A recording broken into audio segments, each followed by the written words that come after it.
अगर मैं आपसे पूछूं कि आपका पैसा हर महीने कहाँ जाता है और आप उसका क्लियर आंसर नहीं दे पा रहे हो कि एग्जैक्टली इतना अमाउंट यहाँ जाता है, इतना यहाँ जाता है, तो दोस्तों आज का ये वीडियो आपके लिए ही है।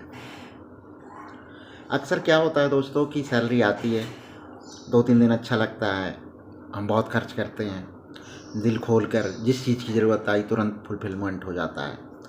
फिर क्या होता है, ईएमआई, खर्चे, बिल पेमेंट, और महीने के एंड में क्या होगा, जीरो सेविंग। महीने के एंड में हमारे पास कुछ नहीं बचेगा। तो सबसे बड़ा सवाल ये आता है कि पैसा आखिर गया कहाँ। तो यही प्रॉब्लम हमें सॉल्व करना है और इस प्रॉब्लम को सॉल्व करता है बजट। अगर हम बजट बनाते हैं, प्रॉपरली फॉलो करते हैं ना, तो हमें ये सारी चीज़ें एकदम क्लियर रहती हैं कि हमारा पैसा कहाँ पर जा रहा है, कितना जा रहा है, क्योंकि ये डिसाइड हम ही खुद करते हैं। हम खुद डिसाइड करते हैं कि कितना पैसा हमारा कहाँ पर जाना चाहिए। तो दोस्तों आज की इस वीडियो में हम बात करने वाले हैं बजट के बारे में। बजट कैसे बनाना है, बजट को कैसे ट्रैक करना है, बजट को कैसे फॉलो करना है, इससे क्या नुकसान हो सकते हैं, क्या फ़ायदे हो सकते हैं, सारी चीज़ें हम आज की इस वीडियो में डिस्कस करेंगे। तो दोस्तों सिंपल लैंग्वेज में बजट का मतलब होता है मंथली मनी प्लान, महीने का पैसों का प्लान। पैसे कैसे मूव होंगे, कैसे हमारा कैश फ्लो होगा, उसका प्लान होता है हमारा बजट। दोस्तों हमने अक्सर देखा होगा कि जब हमारी इनकम आती है ना, तो उसका एक क्लियर सिस्टम रहता है। उसमें एक एक चीज़ क्लियरली लिखी रहती है कि अगर आपने सैलरी स्लिप देखी है तो उसमें लिखा रहता है basic salary, TA, DA, special allowance, convince allowance, LTA, मतलब बहुत सारी चीज़ें, कितना कितना पैसा किस किस चीज़ में आ रहा है उसमें लिखा रहता है। सब कुछ कैटेगराइज रहता है। लेकिन हमारे पास क्या एक्सपेंस का भी इसी तरीके का कोई चीज़ होती है, इसी तरीके का कोई सिस्टम होता है क्या? नहीं होता। दोस्तों ऐसे ही सिस्टम को बोलते हैं बजट।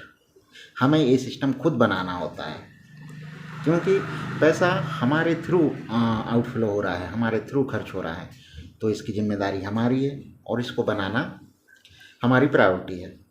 तो दोस्तों अगर हम पहले से डिसाइड कर लें कि कितना पैसा कहाँ खर्च करना है, कितना पैसा नीड्स में जाएगा, कितना पैसा वांट में जाएगा, कितना किस कैटेगरी में जाएगा, कितना पैसा हम आउटिंग पर खर्च करेंगे, कितना पैसा हम एंटरटेनमेंट पर खर्च करेंगे, कितना पैसा हम फूड डिलीवरी पर खर्च करेंगे, तो सारी चीज़ें ना हमारे पास पहले से क्लियर रहेंगी और हम कभी भी आउट ऑफ कंट्रोल नहीं होंगे।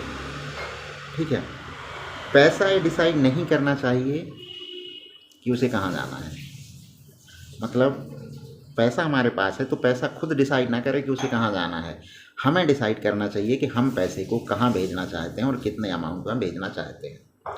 तो ये होता है हमारा दोस्तों बजट। ये पूरी जो प्रोसेस है डिसाइड करने की, इसको बजट बोलते हैं। अब दोस्तों अगर आपके पास बजट नहीं है तो क्या क्या हो सकता है। तो अगर आपके पास बजट नहीं है ना, तो मेनली 3 चीज़ें होंगी।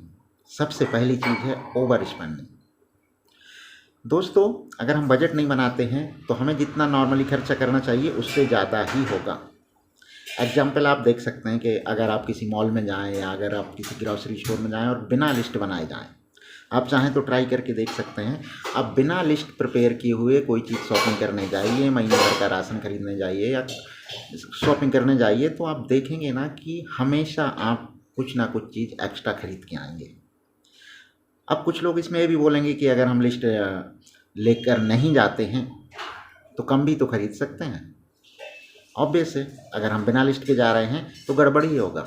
जो चीज़ ज़रूरी होगी वो नहीं खरीद पाएंगे और जो चीज़ ज़रूरी नहीं होगी वो हम खरीद के ले आएंगे। तो इसका मेन रीज़न क्या हुआ कि हमारे पास लिस्ट नहीं थी, हमारे पास प्लान नहीं था कि हमें किस चीज़ पे कितना खर्च करना है, कौन सी चीज़ खरीदना है, कौन सी चीज़ नहीं खरीदना है। दोस्तों ऐसी ही लिस्ट होती है बजट। तो अगर हम बजट नहीं बनाते हैं तो सबसे पहले तो ओवर स्पेंडिंग हो जाती है। दूसरा क्या होता है ना, अगर बजट नहीं बनाते हैं तो सेविंग नहीं होती। If no budget then no saving. ऐसा क्यों होता है दोस्तों? क्योंकि हमें पता ही नहीं रहता है कि हमें कितना खर्च करना है, कहाँ पर। हम बस खर्च करते जाते हैं और जब तक पैसे पूरे ख़त्म नहीं हो जाते हमारी रिक्वायरमेंट ही ख़त्म नहीं होती। तो जब मंथ एंड आता है ना, तो हमारी रिक्वायरमेंट पूरी हो जाती है लेकिन सेविंग के लिए कुछ नहीं बचता। दोस्तों ये ह्यूमन साइकोलॉजी है। जब तक पैसे दिखते रहते हैं ना, तब तक उसको खर्च करने का प्लान बनता रहता है।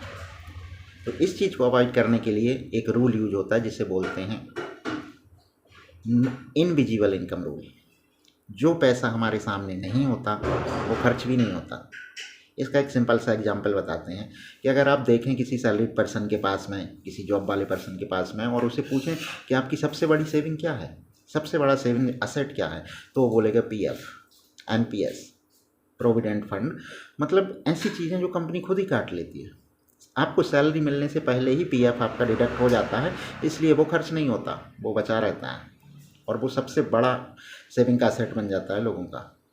रीज़न क्या है कि वो पैसा हाथ में आया ही नहीं, तो वो खर्च हुआ नहीं। अगर आ गया होता हाथ में तो खर्च हो गया होता।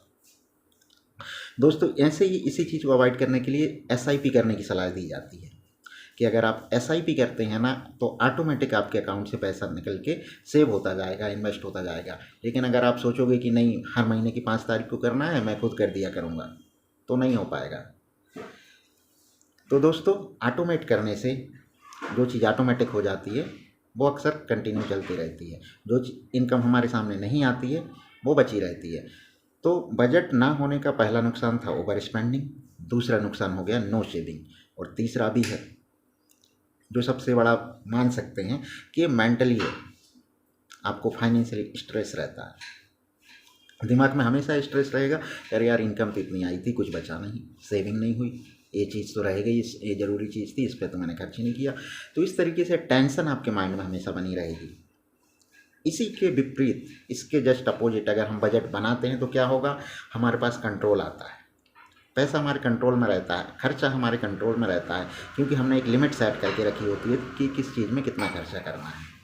और दोस्तों, सेविंग बढ़ती है, क्योंकि बजट में हम एक पार्ट रखते हैं सेविंग का, मैंडेटरी पार्ट रखते हैं बजट में, सेविंग का पार्ट। तो दोस्तों, अगर हम बजट फॉलो कर रहे हैं तो सेविंग तो सबसे पहले हो ही जाएगी, तो मंथ के एंड तक हम नहीं रुकते सेविंग के लिए।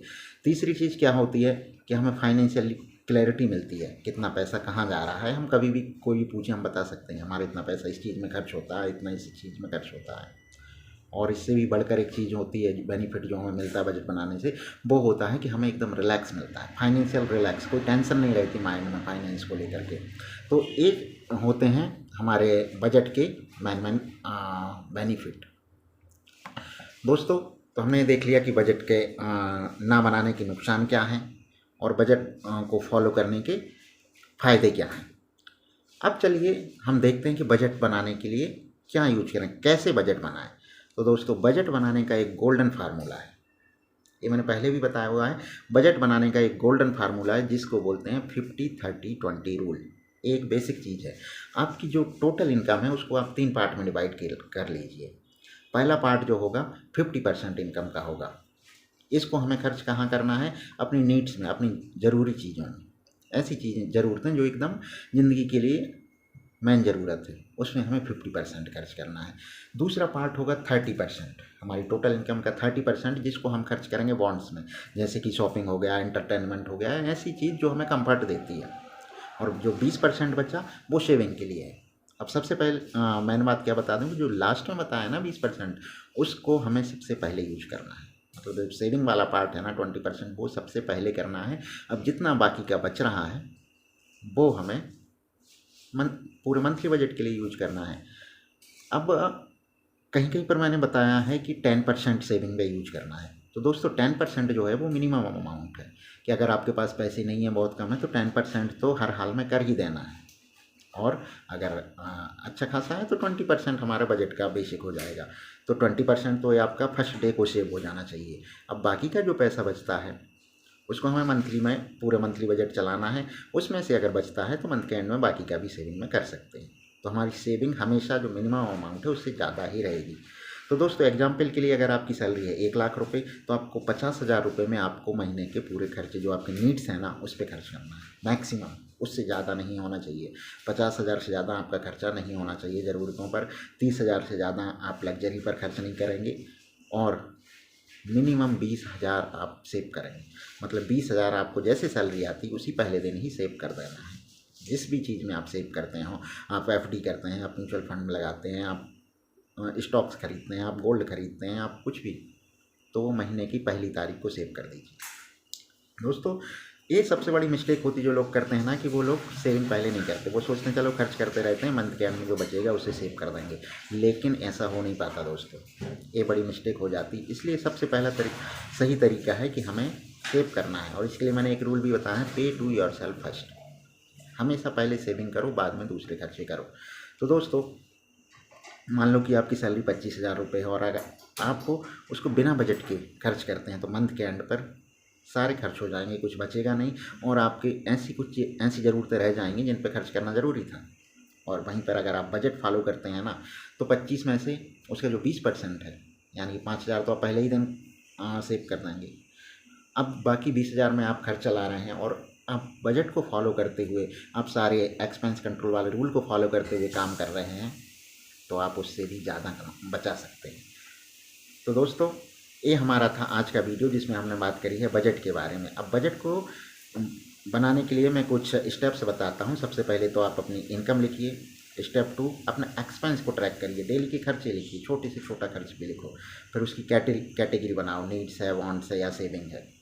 लिमिट सेट करो, नीड्स पर कितना खर्च करना है, वांट्स पर कितना खर्च करना है, सेविंग पर कितना करना है।